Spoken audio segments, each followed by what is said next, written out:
थी आप लोग की? जी, मैं अपनी बातों को शुरू करने से पहले आपको 2 लाइनें सुना देना चाहूँगा कि रास्ते में कांटे कितने हो मगर ठहरता कौन है, कि रास्ते में कांटे कितने हो मगर ठहरता कौन है, मौत कल आनी है आज आ जाए मरता कौन है, अरे तेरे लश्कर के मुकाबले कम है हम मगर, लेकिन फैसला मैदान में होगा कि मरता कौन है। जुल्म करेगा सत्ता के गलियारों से, चप्पा चप्पा गूंज उठेगा इंकलाब के नारों से। आज जिस तरीके से असंवैधानिक तरीके से हमारे मुखिया अरविंद केजरीवाल जी को गिरफ्तार किया गया है, वो कहीं ना कहीं यह बताता है कि लोकतंत्र में आज कोई अपनी आवाज़ नहीं उठा सकता है। अगर कहीं गलत हो रहा है तो आप सरकार के खिलाफ आवाज़ नहीं उठा सकते हैं। आज जंतर मंतर पे और दिल्ली के तमाम ऐसे किसान जो बॉर्डर पे आज पड़े हुए हैं। आप लोगों ने दिया ये ज्ञापन किसको संबोधित था, क्या मांग थी? राष्ट्रपति जी के नाम संबोधित करके ज्ञापन दिया गया है और ज्ञापन भी देने हम लोग जा रहे थे डीएम कार्यालय में, लेकिन प्रशासन के दबाव ने आकर के हमको रास्ते में ही रोक लिया और उन लोगों ने कहा कि आप लोग अब ज्ञापन यहाँ पे दे दीजिए क्योंकि चुनाव भ्रष्टाचार का एक ही काल, आचार संहिता लगी हुई है। भ्रष्टाचार का एक ही काल। केजरीवाल की गिरफ्तारी को लेकर के आम आदमी पार्टी के लोगों में काफी गुस्सा देखने को मिला है और आज आम आदमी पार्टी के लोग धरना प्रदर्शन के लिए आए थे, लेकिन ये बाहर क्यों खड़े हैं, ये बातचीत करते हैं सबसे पहले जिलाध्यक्ष से। कारण कि आप लोग बाहर खड़े हैं? बाहर हमको चलने के लिए हम अंदर ही जा रहे थे कि जिला मुख्यालय पे जाकर के माननीय जिला अधिकारी को दिया जाए, लेकिन हम देखे कि यहाँ एसपी साहब और अधिकारी एसडीएम साहब भी आए। उन्होंने कहा कि धारा 144 लागू है, तो आप लोगों का आवेदन जो है, आपका जो ज्ञापन है हम यहीं ले लेंगे, स्वीकार कर लेंगे। तो हमने कहा ठीक है सर, अगर भाई चुनाव आचार संहिता का पालन करेंगे भी, ऐसा नहीं है कि उनके आदेश का पालन नहीं होगा। तो मेरी जो मांग है जान ही रहे हैं कि मामला है जो आज आप लोग धरना प्रदर्शन कर रहे हैं। मामला सिर्फ यह है कि भारतीय जनता पार्टी आम आदमी पार्टी से डर करके और हम उनके नीतियों से डर करके, घबरा करके या ऐसे जांच बैठा करके जो फंसाया गया है, जो बंद किया गया है, इसके लिए हमारी पूरी आम आदमी पार्टी, पूरा देश जो है इसकी निंदा करता है। करके अब आगे क्या कदम उठाएंगे आप? इसके लेकर के जहां तक भी हमको लड़ाई लड़ना होगा, जैसे भी जनतंत्र के माध्यम से हम लड़ाई लड़ने के लिए तैयार हैं। चलिए, हमारे साथ और भी लोग हैं। क्या नाम आपका?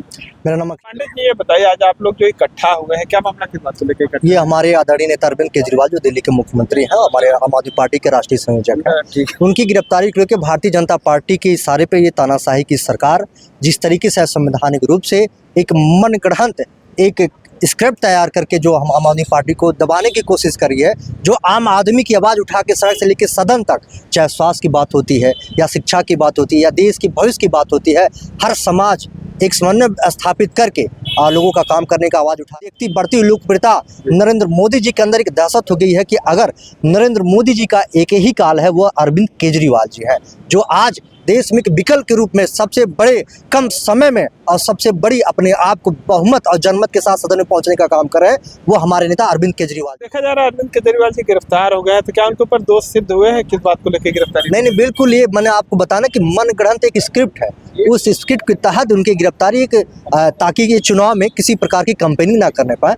हमारे नेता आदरणीय संजय सिंह को इसी के नाते गिरफ्तार किया कि देश में सबसे बुलंद आवाज़ अगर किसी ने उठाया है तो हमारे राज्यसभा सांसद आदरणीय नेता संजय सिंह ने उठाया है, उस आवाज़ को दबाने का काम कर। लेकिन हम लोग अरविंद केजरीवाल जी के सिपाही हैं, हमारे नेता आदरणीय श्री संजय सिंह के सिपाही हैं, ये आवाज़ कभी दबने वाली नहीं है। एक अरविंद केजरीवाल को गिरफ्तार करके इस संविधान में दबाने का काम नहीं कर पाएंगे। यहाँ लाखों करोड़ों केजरीवाल पैदा हो चुके हैं। ज्ञापन देने आए थे, क्या मांग थी आप लोग की? मांग हमारी ये थी कि हमारा देश लोकतंत्र बिल्कुल खतरे में आ चुका है। इस लोकतंत्र को बचाने के लिए जो एक संविधान बना है, उस संविधान के रक्षा के लिए जिस तरीके से ईडी और सीबीआई को अवैधानिक रूप से सत्ता पे बैठे हुए तानाशाही की सरकार इस्तेमाल करी है, उस तानाशाही की सरकार को रोकने का काम किया जाए।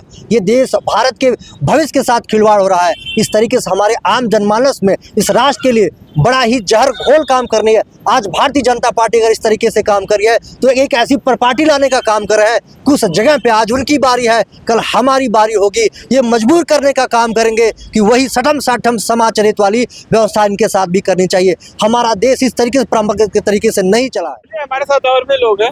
आइए आलोक जी, ये बताइए क्या समस्या है जो आज आप लोग? देखिए, एक शब्द से मैं शुरू करूंगा। जुल्मी जब जब जुल्म करेगा सत्ता के गलियारों से, चप्पा चप्पा गूंज उठेगा इंकलाब के नारों से। आज जिस तरीके से असंवैधानिक तरीके से हमारे मुखिया अरविंद केजरीवाल जी को गिरफ्तार किया गया है, वो कहीं ना कहीं यह बताता है कि लोकतंत्र में आज कोई अपनी आवाज़ नहीं उठा सकता है। अगर कहीं गलत हो रहा है तो आप सरकार के खिलाफ आवाज़ नहीं उठा सकते हैं। आज जंतर मंतर पे और दिल्ली के तमाम ऐसे किसान जो बॉर्डर पे आज पड़े हुए हैं, वो अपने MSP की मांग कर रहे हैं, लेकिन उनकी कोई सुनवाई नहीं हो रही है क्योंकि वो अपने हक की आवाज़ उठा रहे हैं। इसी तरीके से जिसने भी लोकतंत्र के लिए अपनी आवाज़ उठाने का काम किया है, भारतीय जनता पार्टी ने उस आवाज़ को दबाने का काम किया है। अरविंद केजरीवाल जी ने अभूतपूर्व कार्य करते हुए पूरे दिल्ली के साथ साथ तमाम ऐसे गुजरात, गोवा और तमाम ऐसे स्टेट हैं जहां पे उन्होंने अच्छा कार्य करना शुरू किया है। इससे भारतीय जनता पार्टी की सरकार, मोदी सरकार पूरी तरीके से घबरा चुकी है। आज वो चाहती है कि आम आदमी पार्टी की सरकार को पूरी तरीके से नेस्तनाबूद कर दिया जाए। आखिर इन 10 सालों में ही ये राष्ट्रीय पार्टी कैसे बन गई? उन्हें ये गवारा नहीं लग रहा है। वो समझ रहे हैं कि अगर ये पार्टी आगे बढ़ गई तो कहीं ना कहीं ये हमारा जीना हराम कर देंगे। और जिस तरीके से एक एक पैसे को जनता को वापस कर दिया जा रहा है, चाहे वो शिक्षा के नाम पे हो, चाहे वो स्वास्थ्य के नाम पे हो, चाहे वो पेंशन के नाम पे हो, चाहे वो बिजली के नाम पे हो, चाहे वो पानी के नाम पे हो, अगर हम एक एक पैसा जनता को वापस कर दे रहे हैं तो शायद ये बात उनके गले से अटक रही है। आखिर में जिस तरीके से देखा गया, अभी आपने सुना होगा कि बॉन्ड आया हुआ है। इलेक्ट्रॉल बॉन्ड नहीं था, वो चंदा देने की मशीन थी। चंदा दो धंधा लो, इस तरीके से उन्होंने शुरुआत करी। जिस तरीके से पिछले चुनाव में कई सारी बड़ी कंपनियों को दबाने का काम किया, तो कंपनियों ने कहा कि भाई ठीक है, हम आपको चंदा दे रहे हैं और हमारे धंधे को आप आगे बढ़ाने का कार्य करिए। तो इस तरीके से लोकतांत्रिक तरीके से बहुत सारे ऐसे कार्य हुए हैं जिस पर हमारी चंदा लिया जा रहा है, जैसा आप बता रहे हैं, चंदा लो धंधा दो। चंदा कौन ले रहा है? देखिए, चंदा कौन ले रहा है आपको बेहतर पता है कि जब भी लोकसभा के चुनाव होते हैं, हजारों करोड़ रुपए की पार्टियां अपना प्रदर्शन करती हैं, रोड शो करती हैं, तमाम ऐसे कार्यक्रम करती हैं जिसमें लाखों करोड़ रुपए खर्च होते हैं। वो आते कहां से हैं? वो यही बिजनेसमैन, जो हमारे बिजनेसमैन है, डर के मारे वो जाके सरकार को देते हैं कि भाई हम आपको चंदा दे रहे हैं, हमारे ऊपर कोई आप आरोप मत लगाइएगा, हमें ईडी सीबीआई मत भेजिएगा। लेकिन आज पूरे तो कहते हैं ईडी सीबीआई ये जो है सरकार का तोता होती है। भाई देखिए, ओम प्रकाश राजभर के बारे में मैं बहुत ज़्यादा कहना नहीं चाहूँगा। एक अतिशयोक्ति कहीं ना कहीं उनके ऊपर बनी हुई है। क्या मानते हैं ये? देखिए, कहीं आपको पता है कि लोकतंत्र है ही नहीं यहाँ पे। लोकतंत्र की हत्या की जा रही है। आज ईडी और सीबीआई को पूरी तरीके से प्रशासन के द्वारा इस्तेमाल किया जा रहा है। उन्हें बताया जा रहा है कि सिर्फ इन्हीं को टारगेट करना है। अगर इनको आप टारगेट करेंगे तो लोकतंत्र की हत्या होगी, वो अपनी आवाज़ नहीं उठा पाएंगे। हमारे नेता जिस तरीके से संजय सिंह जी को आज गिरफ्तार किया गया हुआ है, मनीष सिसोदिया जी को गिरफ्तार किया गया है, अरविंद केजरीवाल जी को कल रात में गिरफ्तार किया गया है, यह बताता है कि कहीं ना कहीं भाजपा सरकार पूरी तरीके से डर चुकी है, बौखला गई है और वो चाहती है कि इनकी आवाज़ को जी, मैं अपनी बातों को शुरू करने से पहले आपको 2 लाइनें सुना देना चाहूँगा कि रास्ते में कांटे कितने हो मगर ठहरता कौन है। कि रास्ते में कांटे कितने हो मगर ठहरता कौन है। मौत कल आनी है, आज आ जाए, मरता कौन है। अरे तेरे लश्कर के मुकाबले कम है हम मगर, लेकिन फैसला मैदान में होगा कि मरता कौन है। ये चाहूँगा कि आपने देखा होगा इस समय भारतीय जनता पार्टी केवल ईडी और सीबीआई का इस्तेमाल करके केवल जो देश के हित के लिए लड़ रहे हैं उनको गिरफ्तार कर रही है, उनके घर दबाने का काम। बहुत सही बात कही आपने सर। सिर्फ ईडी भारतीय जनता पार्टी को हम भ्रष्ट जनता पार्टी कहे के नाम से संबोधित किया जाए तो ये गलत नहीं होगा।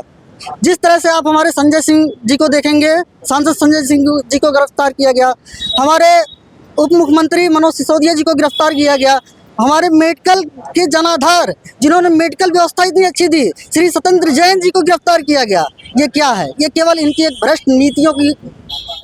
आप लोग क्या मांग थी आप लोग की? ये ज्ञापन किसको संबोधित था? जैसे हम लोगों ने डीएम साहब जी को ज्ञापन दिया जी, इसमें यह था कि जो ईडी और सीबीआई के द्वारा हमारे नेताओं को बेफजूल बिना किसी सबूत के गिरफ्तार किया जा रहा है, उन कार्रवाई को रोका जाए और भारतीय जनता पार्टी को के भ्रष्ट नीतियों की जो व्यवस्था है उससे देश की जनता को। आप लोग ने मांग किया है ज्ञापन के माध्यम से, इसमें कोई कार्रवाई नहीं होती तो आगे क्या कदम उठाएंगे? जी, आगे अगर कार्रवाई नहीं होती है तो जिस तरह से हम लोग का पार्टी हाईकमान की तरफ से आदेश आएगा उस हिसाब से हम अपना काम करेंगे। श्रीवास्तव जी है, ये बताइए कि ये क्या लग रहा है, भारतीय जनता पार्टी देखा जा रहा है कि कार्रवाई पे कार्रवाई की जा रही है, सारे लोगों पे कार्रवाई नहीं कर रही, तो क्या मानते हैं इसे आप?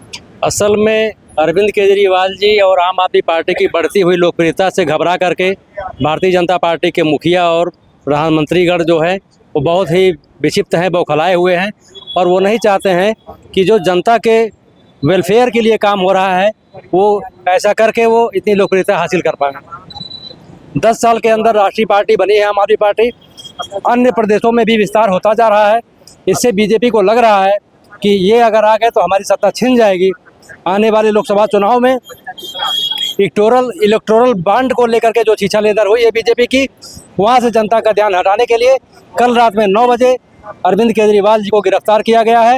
अब मीडिया में ये चर्चा बनी रहेगी कि अरविंद केजरीवाल गिरफ्तार हो गए हैं, और लेकिन हम सभी लोग एक अरविंद केजरीवाल को उन्होंने गिरफ्तार कर लिया है तो गांव-गांव में जा करके उनकी सोच को हम लोग और विस्तार देंगे और ये बताएंगे कि कैसी भ्रष्ट प्रशासन जो है वो ईमानदार आदमी को कुचलने का काम कर रहा है। आप लोगों ने दिया ये ज्ञापन किसको संबोधित था, क्या मांग थी? राष्ट्रपति जी के नाम संबोधित करके ज्ञापन दिया गया है और ज्ञापन भी देने हम लोग जा रहे थे डीएम कार्यालय में, लेकिन प्रशासन के दबाव ने आकर के हमको रास्ते में ही रोक लिया और उन लोगों ने कहा कि आप लोग अब ज्ञापन यहाँ पे दे दीजिए क्योंकि चुनाव भ्रष्टाचार कहीं का आचार संहिता लगी हुई है। भ्रष्टाचार कहीं का देखा कि आम आदमी पार्टी के लोग किस तरह से अपनी बात रख रहे थे, भारतीय जनता पार्टी पे जमकर अपनी भड़ास मिटा रहे थे। बहरहाल इस मामले में आगे क्या होता है वीडियो पर कमेंट करके अपनी राय जरूर दें। मिलते हैं फिर किसी नेक्स्ट वीडियो में, तब तक के लिए नमस्कार।